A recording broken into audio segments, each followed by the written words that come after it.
the thought that Soli Sorabjee has raised, which is basically he wonders why an attempt can't be made at reconciliation and resolution even while one party pursues its appeal at the Supreme Court level.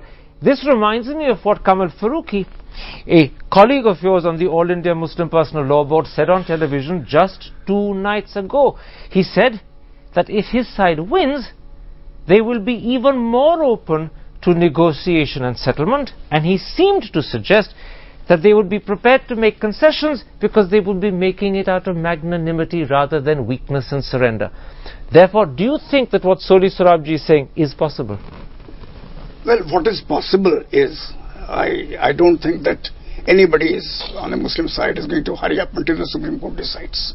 But I think a process of reconciliation and a process of out-of-court settlement can be set in motion after all parties know their final legal rights.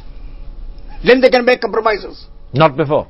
Not before. Which also says that no one's going to pursue that part of the Allahabad High Court judgment which says sit down together and work out how you divide this land into 3 equal shares until the Supreme Court has decided. In any case, they can't do that because that is not a function. Unless the case is finally decided, it cannot be executed. Yeah, and I think in this matter, Soli would be a better person to answer this question. But, you know, if the question that you are asking is, what if the Supreme Court upholds the verdict of the Allahabad High Court? In the sense, Supreme Court also suggests that there should be some sort of a quote-unquote out-of-court settlement or a settlement through consensus, dialogue. Can I just add that the Supreme Court could actually strike down the Allahabad High Court judgment and come up with a completely different outcome? That's also possible. The Supreme Court can also refuse to admit the case, in which case, what happens? That's probably unlikely, but let's not start speculating about that because that's pointless. We need to wait for the Supreme Court. But the point I wanted to put to you is this.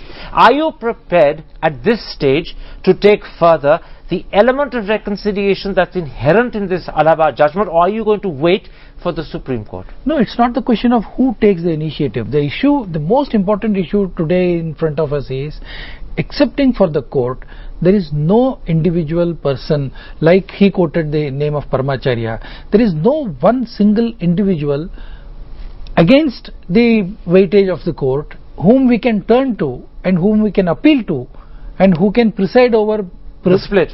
No, you can preside over the entire thing. Today I don't think both the communities would trust the government of India to partition the land. I don't think so. Would you accept that, Digvijay Singh, that one of the problems with the attempt at reconciliation, which you've been strongly calling for a settlement, is that there is no one that the 2 parties trust who they can go to, and it's impossible for them to sit down and do it on their own. Is that one of the problems we face? No, once the process of reconciliation starts, I think ways and means can be found out. Give me an idea of what sort of ways and means you have in mind. Well, I don't have anything concrete as such today, but then ultimately a solution lies in mutual reconciliation. Is there something best left to independent third parties rather than the government to initiate? Well, nothing will start until and unless the government initiates and takes everyone on board. So now you're suggesting, aren't you, that in a sense the first step needs to be taken by the government? Well, there is no harm in initiating the process. Let's widen the discussion a little, gentlemen. Mr. Sinha, what impact will this judgment have on the political atmosphere in the country? For instance, is this a little wind in the BJP sails?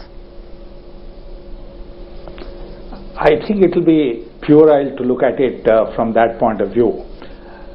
You know, I think one very important and welcome feature of this whole debate, pending the judgment and even after the judgment, has been that all political parties have called for peace and calm and sanity. You know, and therefore let's not look at it in terms of petty advantage here or a petty advantage or a petty loss there. I think this country's political parties, this country's public opinion this country's media has shown a sense of maturity which is very, very heartwarming. And let's keep that spirit alive until the time a final settlement is arrived at. And nobody, absolutely nobody, should do anything which will rock this very good, well-designed boat which is sailing on calm seas.